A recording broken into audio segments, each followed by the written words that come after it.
Hola, hola. Sí, Víctor, no, que ahí estoy conectándome. Espera a ver si me falta. Perfecto. No, tenemos 31. Entonces nos quedaría el B máximo sobre R seno de gamma. ¿De dónde salió eso?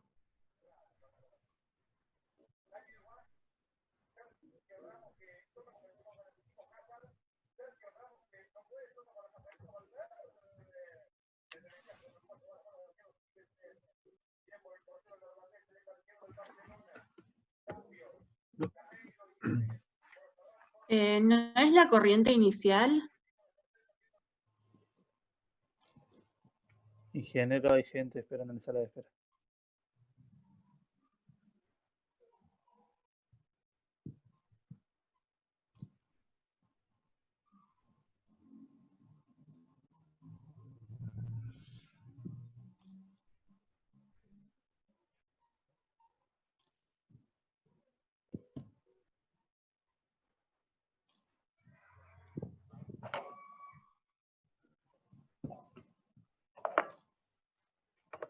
Ahí respondieron, profesor. No sé si lo escuchó. No, que no. A ver. No, iba a volver.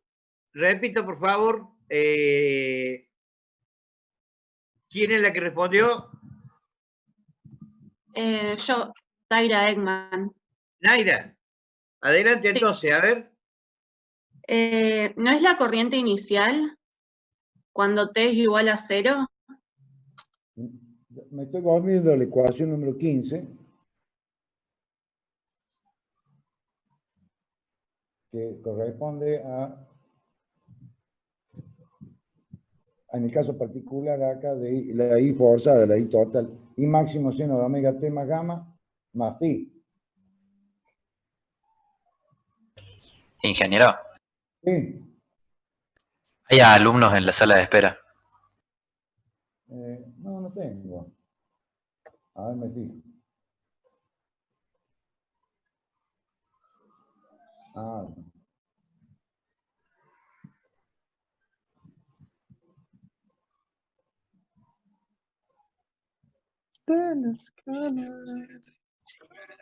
Aunque nunca me dan un poco.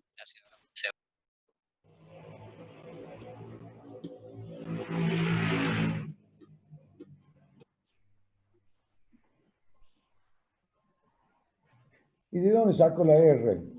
I máximo. ¿Y el phi?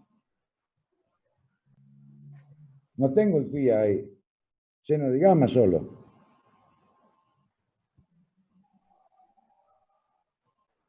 Porque si fuese T igual a 0, sería seno de gamma más phi, ¿o no?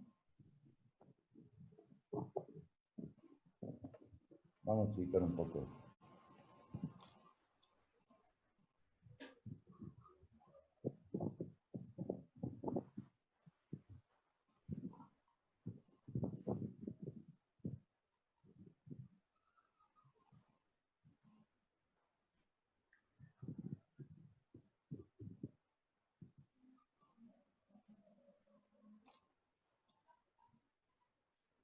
Ahí. Acá tendría I fuerza de máximo seno de omega T más gamma más phi. O sea que esa ecuación no corresponde.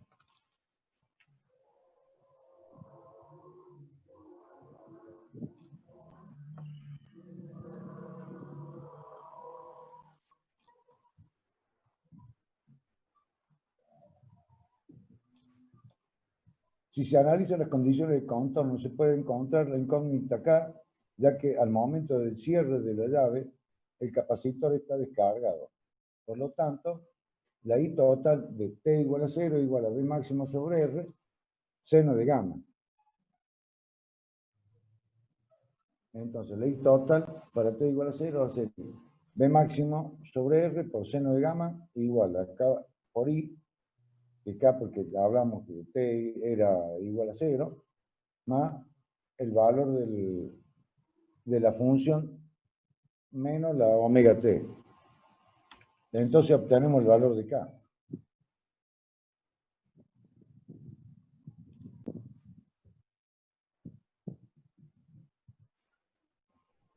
Entonces la pregunta era de dónde salía ese valor B máximo sobre R seno de gamma. Profe, no sale de la primera ecuación del circuito. Ahí yo tengo que, bueno, sería en un tiempo cero, o sea que la omega t se me va, y va a quedar B máximo por el seno de phi. Y ahí despejo la resistencia y me queda que la corriente es igual a eso. Como estoy en cero, la capacitancia también sería cero.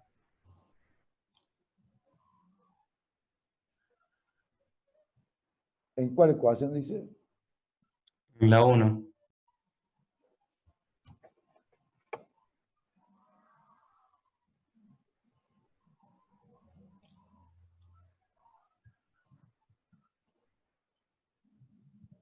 Saca que el valor B máximo seno de omega, en la 1 de B máximo seno de omega t igual a R por I. No, pero esta es la ecuación de equilibrio. No, estoy... No. La ecuación 1 es esta.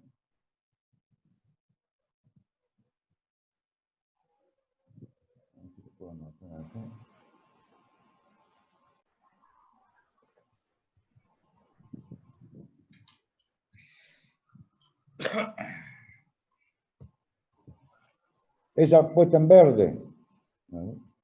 Ahí la marqué en verde.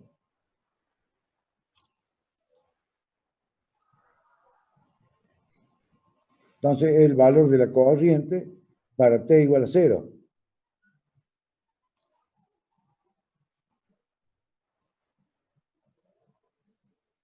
Porque en este caso no tengo condiciones iniciales. Si tuviese condiciones iniciales tendría que sumarle y restarle el valor de la tensión en el capacitor.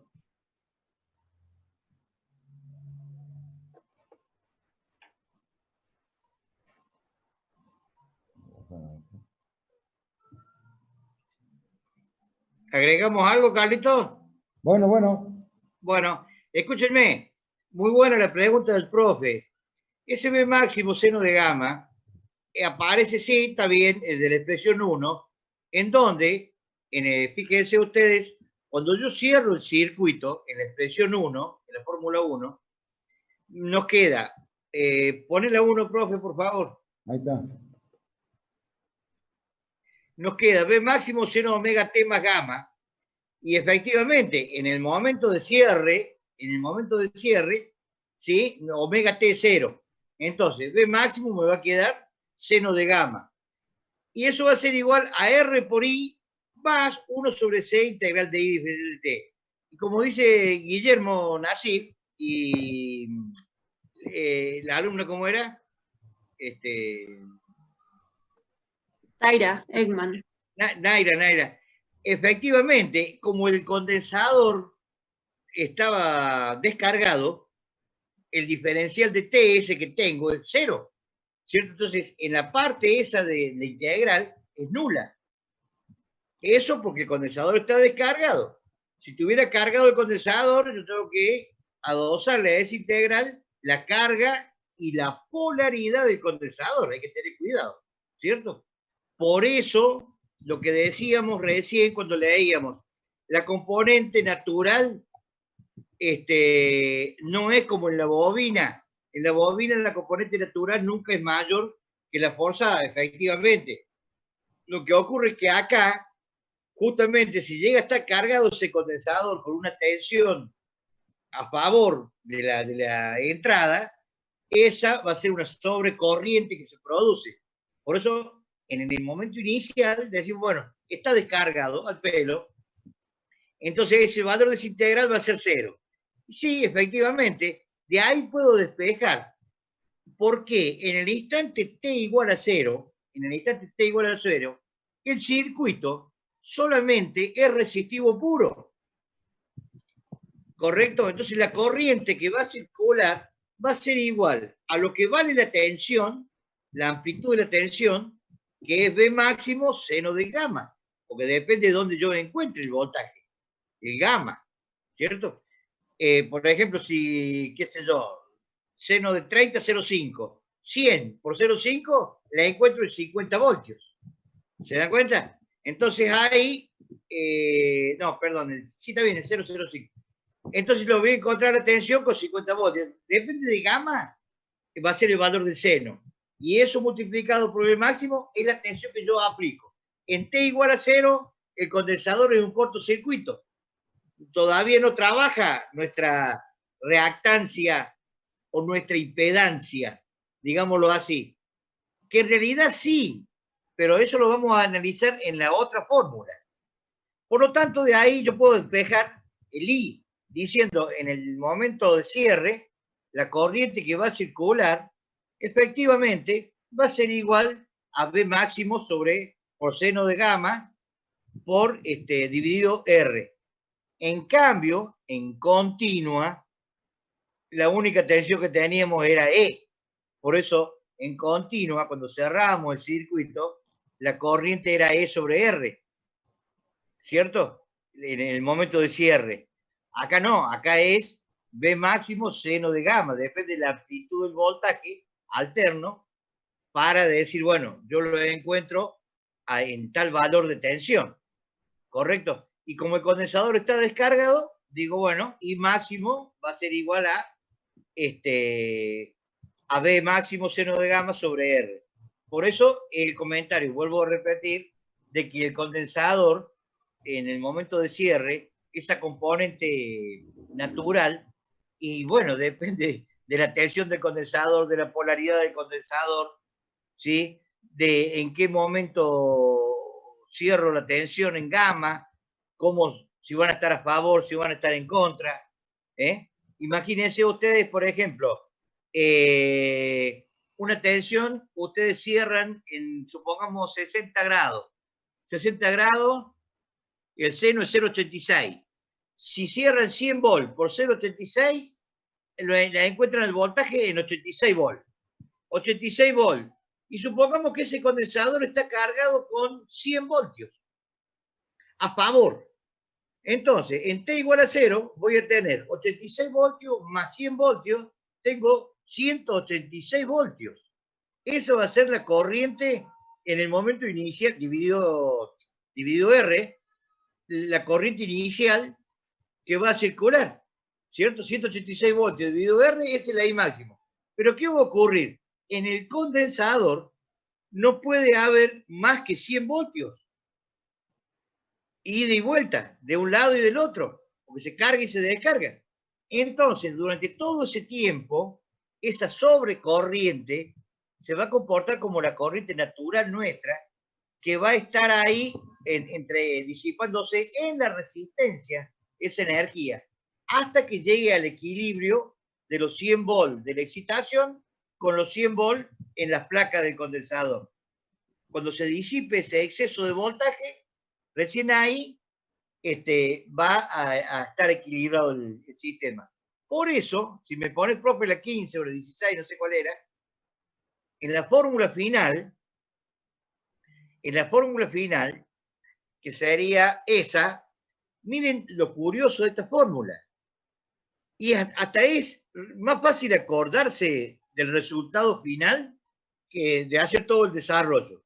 Fíjense, olvidémonos de leer la menos T sobre tau, B máximo, seno de gamma.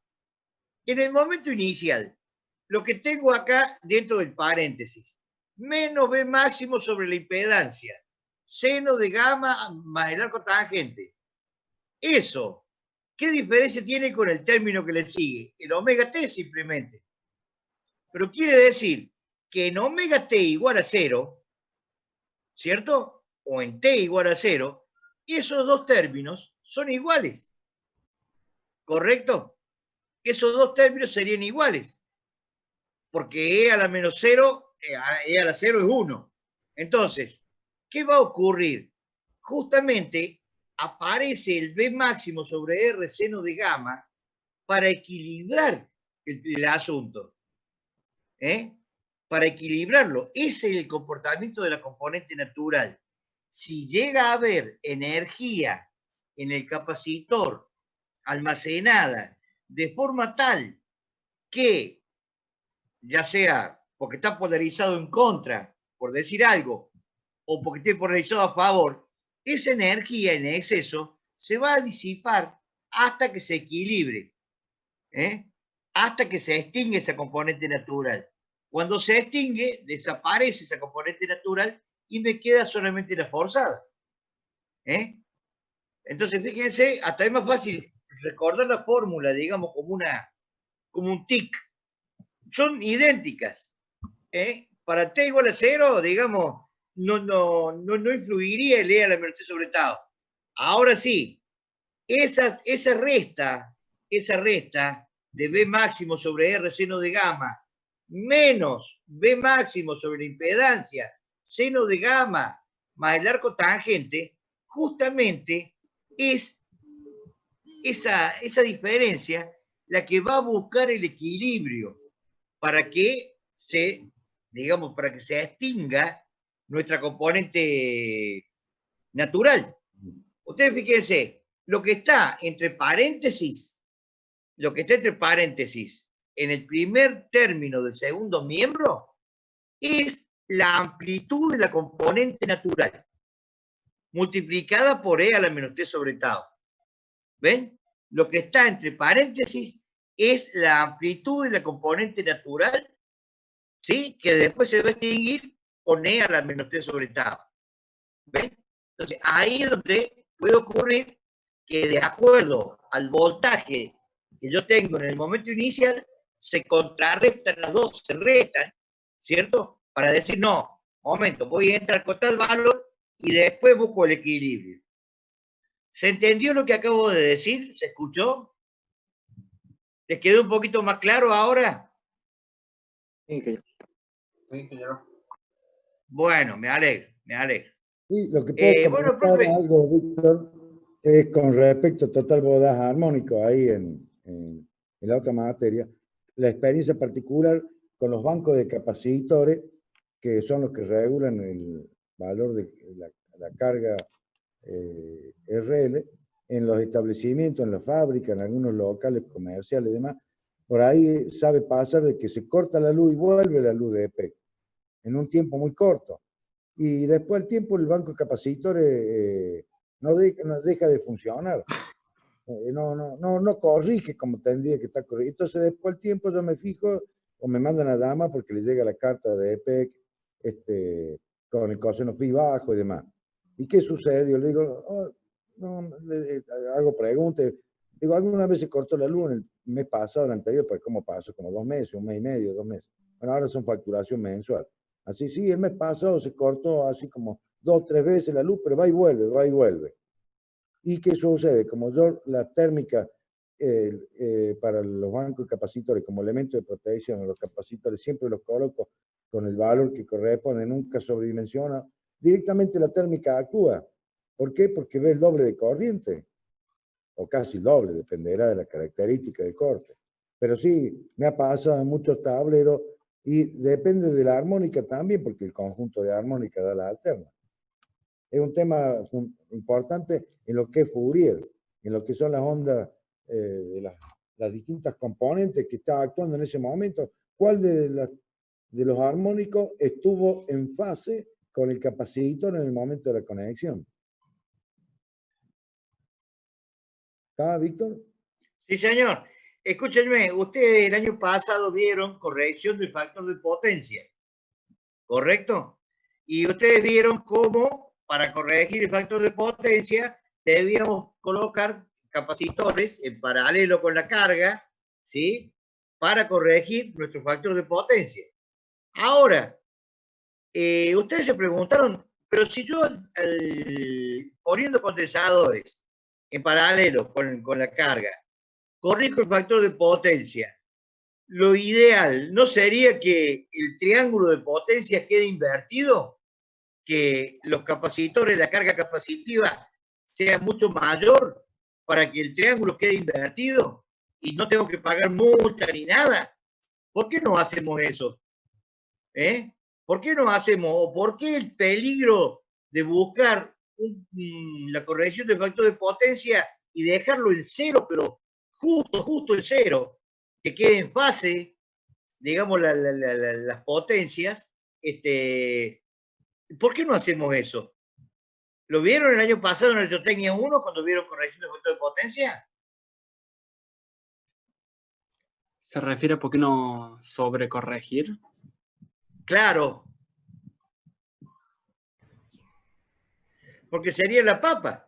Sería hermoso poner un poquito más, gastar unos pesos más, ¿cierto? Entonces no pago multa por el factor de potencia, por el coseno phi, me evito un montón de problemas, pero realmente me evito problemas o tengo más problemas. A ver, ¿lo vieron el año pasado eso? El comportamiento de los capacitores. No lo ¿Ah? vimos. O sea, justo eso no lo vimos. Vimos que se corregía poniendo más capacitores, pero nunca se planteó el hecho de sobrepasar eso. Bueno, Profe, El tema sería... ¿no se puede sobreexcitar la máquina? ¿qué O sea, máquina? ¿es mayor problema eso? ¿Cómo? ¿Sería otro problema mayor porque se sobreexcita la máquina o no? ¿El generador se refiere usted? Sí. ¿A qué máquina se refiere? No, por ejemplo, si yo tengo un motor eléctrico, si yo lo sobrecompenso, cuando, por ejemplo, la máquina gire de más, ¿no es cierto? Se va a generar una sobretensión a los bornes del motor. ¿Qué le parece al resto? ¿Y en la instalación? ¿Qué le ocurre en la instalación? No, ¿O también tiene qué que le ver... ocurre a la misma carga, a los mismos condensadores? ¿Qué les ocurre cuando yo lo hago trabajar de esa forma? ¿No tiene también que ver con el hecho matemático de que solamente puedo llegar hasta 1? Si me paso, vuelvo, pero por el otro lado, digamos. Bueno, pero el hecho matemático no me dice que físicamente yo pueda poner reactancia capacitiva mayor que la reactancia inductiva y que el triángulo me quede invertido. Eso yo lo puedo hacer. No vuelve a ser inductivo. Si el concepto es, si nuestra XC es mayor, pasa el circuito a comportarse como un circuito RC, porque anulé la parte inductiva y todavía me sobra parte capacitiva, entonces se comporta como un RC resultante. ¿Y qué problema traería? ¿No lo vieron a eso el año pasado cuando vieron corrección de factor de potencia? ¿Alguno de ustedes? A ver, alguno que comente algo. ¿Qué les parece? ¿No queda un peligro de que entre en resonancia? No, en resonancia es cuando XL es igual a XC.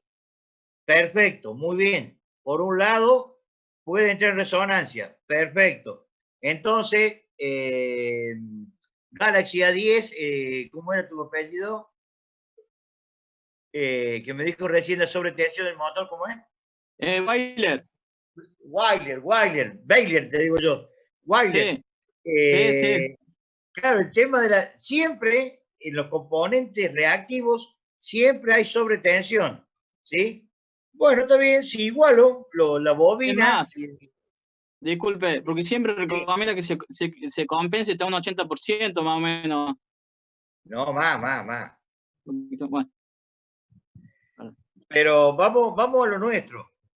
Vamos a la generalidad del caso. Ya cada caso particular después hay que analizarlo. Yo lo quería saber si el año pasado se lo habían enseñado. Por eso, ya que estamos hablando de cargas RC, ¿cierto?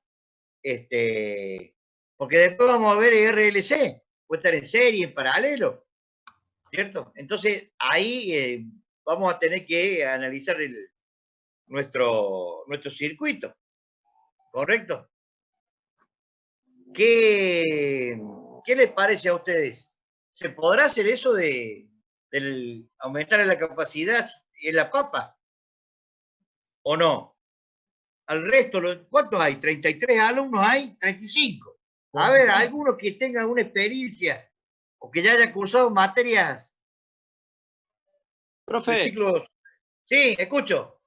Weiler, por ejemplo, cuando esté, por ejemplo, el motor girando, ¿no es cierto? Yo corto el servicio. La inercia esa del motor, el servicio girando, ¿no me carga el capacitor? No, porque el motor asíncrono no tiene la posibilidad de trabajar como generador. No tiene ese magnetismo remanente que tendría una máquina de continua, por ejemplo, o de imanes permanentes, ¿cierto? Entonces, si es un jaula de ardilla, no tiene el campo magnético de dónde, no tiene campo magnético de reserva. Si sigue girando el rotor, no es generador. ¿Me entiendes? Un jaula de ardilla nunca se va a comportar como generador. A ver, otro. Pero, Weiler, también tiene que ver el comportamiento. Sí, adelante, Naira. Adelante. ¿No es necesario el desfasaje para los campos magnéticos? No, porque el concepto que usted trae de Electrotecnia 1, entre la bobina y el capacitor, es que son componentes que trabajan en forma antagónica. Trabajan exactamente a 180 grados. Cuando uno se carga, el otro se descarga. ¿Correcto? Por lo tanto, hay un campo magnético entretenido que tranquilamente puede estar ahí. ¿Cierto? Mientras se carga la bobina, se descarga el condensador y viceversa. Entonces hay capacidad para la creación de un campo magnético. ¿Aumentaría la potencia activa, puede ser? No. No. Acá estamos balanceando potencias reactivas. Sí, bueno, pero mire, si yo soy... Sí, ¿qué? No, que si se sobredimensiona la capacitancia, digamos, voy a seguir consumiendo potencia reactiva de la red, digamos, sería lo mismo. Reactiva, claro, pero la activa es la misma. Bueno, escúchenme, vamos a hacer la corta porque no sé cuánto tiempo queda, pero ya damos el corte. El concepto es el siguiente, grábenselo para siempre. Primero, un condensador trabaja como una carga. El condensador tiene que trabajar como carga de un transformador o de una línea. Siempre tiene que trabajar como carga. ¿Por qué razón? Porque si ese condensador, en lugar de entregar corriente almacenada bajo la forma del campo eléctrico, siempre recibe, ese condensador a la larga, así le digo, exagerando, va a explotar. Va a explotar. En una oportunidad, en un hospital, creo que en Misiones, se le ha ido la mano con la corrección de factor de potencia y eran condensadores del tamaño de la batería de los camiones. Vea, explotó la tapa y se clavó en el techo. ¿Por qué? Porque se perjudica el dieléctrico del condensador, ¿cierto? Porque está recibiendo carga. El condensador tiene que cargar y descargar, siempre de acuerdo a la capacidad de manejar potencia que tiene el condensador, ¿correcto? Entonces, lo que tenemos que hacer nosotros es decir, ¿qué pasa? ¿Por qué no me voy del otro lado? ¿Por qué no me voy del otro lado haciendo la carga que sea un circuito RC equivalente? Porque va el condensador a trabajar como carga. Mientras que de la otra forma, yo solamente compenso la energía inductiva con la capacitiva, pero todavía queda una inductiva remanente, que esa es la que va y viene por la línea, ¿cierto? Esa es la que va y viene por la línea. Y el resto se encarga el capacitor de cargarse y descargarse en la bobina. Por eso no pedimos a la línea tanta potencia reactiva. Solamente le pedimos esa diferencia que hay entre la energía que almacena el condensador y la que almacena la bobina. Entonces, como la bobina es mayor, esa pequeña diferencia sí la pido a efecto. En el caso de que sea sumamente... La bobina está trabajando como carga, no tiene ningún problema, ¿cierto? Mientras la bobina trabaje como carga, siempre va a trabajar como carga, la bobina no tiene otra posibilidad. Pero el condensador no, porque si ya el circuito es un RC, yo ahí estoy cargando el condensador. Y es decir, es como si yo agarrara una batería de un automóvil y le pongo carga, ¿cierto? O la computadora de ustedes, una pila. Si yo le pongo tantos voltios y la dejo nomás, y una vez que llega a su tensión máxima, la dejo. Ese desgaste que se produce es un fenómeno molecular, es como si se cocinara el dieléctrico. Pierde la propiedad del dieléctrico del condensador, pierde la propiedad de comportarse como una carga capacitiva. Por eso no se debe pasar del otro lado. ¿Cuál es el otro inconveniente? La sobretensión. Efectivamente, siempre que tengamos un circuito RLC entre la bobina y el condensador, ¿se contrarrestan? Sí, se contrarrestan. Pero lo que no se va a contrarrestar es su sobretensión. Y si no, agarren cualquier problemita RLC, ¿cierto? Y van a ver ustedes que siempre en el condensador y en la bobina tengo más tensión que en la fuente. ¿Correcto? Lo que ocurre es que como trabajan a 180 grados una de la otra, se contrarrestan y queda la diferencia, que se va a sumar con la caída de tensión en la resistencia. Pero independientemente, siempre tengo más tensión en el condensador y en la bobina que la de la fuente. En resonancia, justamente tengo la máxima sobretensión que puede aparecer en cada uno de ellos. Pero como están trabajando a 180 grados, su efecto se anula y me queda en serie la resistencia. Por lo tanto, hay una sobrecorriente, porque disminuye la impedancia a cero. Pero la máxima sobretensión se va a producir justamente en resonancia, que puede ser 5, 10, 12, 15 veces, de acuerdo al factor de mérito, al factor Q que tenga el circuito. ¿Correcto? Entonces, hay que tener cuidado cuando el día de mañana trabaje con los condensadores. Los condensadores siempre tienen que trabajar como carga, es decir, consumiendo corriente. Reciben corriente y devuelven corriente. Y nunca estar cargándose en forma constante, porque eso lo va a cocinar. Es como si le estuviéramos inyectando, cargando, y nunca le damos posibilidad de que se descargue. Bueno, nada más. Y sí, efectivamente,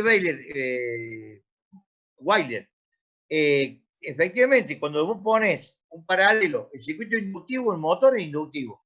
Si pones un condensador en paralelo, va a tener un paralelo LC. Y sí va a tener la sobretensión.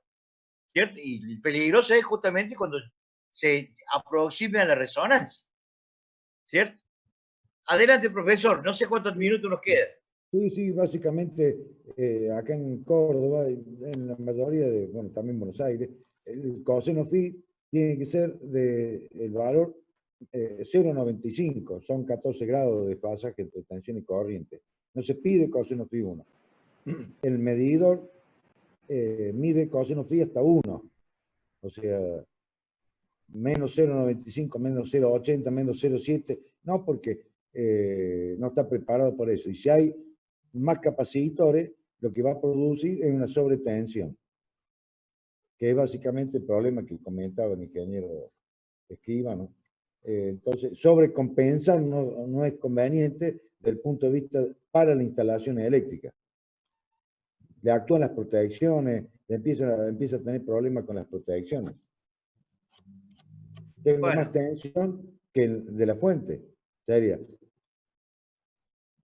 Está bien. Bueno, nos vemos después, pero el ejercicio lo dejamos para después, ingeniero, porque son las 7:53. Me faltan 5.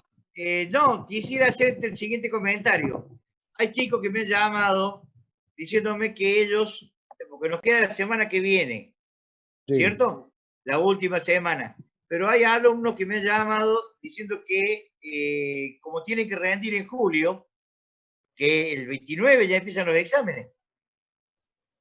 Profe. Sí, entonces, la otra semana. Claro, el 29 creo que es. Entonces me decía que, bueno, que la clase del jueves de ellos era medio difícil asistir porque ya están estudiando para rendir la otra semana. Entonces la propuesta es, la clase que viene, el martes va a ser la última clase, para darle el día jueves para que estudien. Bueno. A pedido de los alumnos. Entonces el día jueves preparen las preguntas, vamos a terminar con este problemita de RC, el profesor tiene algunos problemas preparados también, y esperaremos las preguntas de ustedes, digamos, las dudas que tengan, ¿sí? Y después, bueno, después ya en la última semana de julio volvemos, volvemos a clase. Ya ahí, si Dios quiere, ya se está hablando de la presencialidad, de volver a clase. Ahí ya nos pondríamos de acuerdo con los parciales, etcétera, etcétera. Entonces traten ahora de aprovechar, para repasar todos estos conceptos que hemos visto con el ingeniero Maximiani, que creo que han sido desarrollados en su plenitud. Así que el martes, bueno, sería la última clase, teóricamente. Bueno, Profesor. nos vemos. No, porque yo tengo clase ahora a la -4. Nada más que... Listo, chao. Nos vemos. Perfecto, nos Buenas vemos. noches. Suerte. Buenas noches. Chao. Buenas noches, chao. Buenas noches. Buenas noches.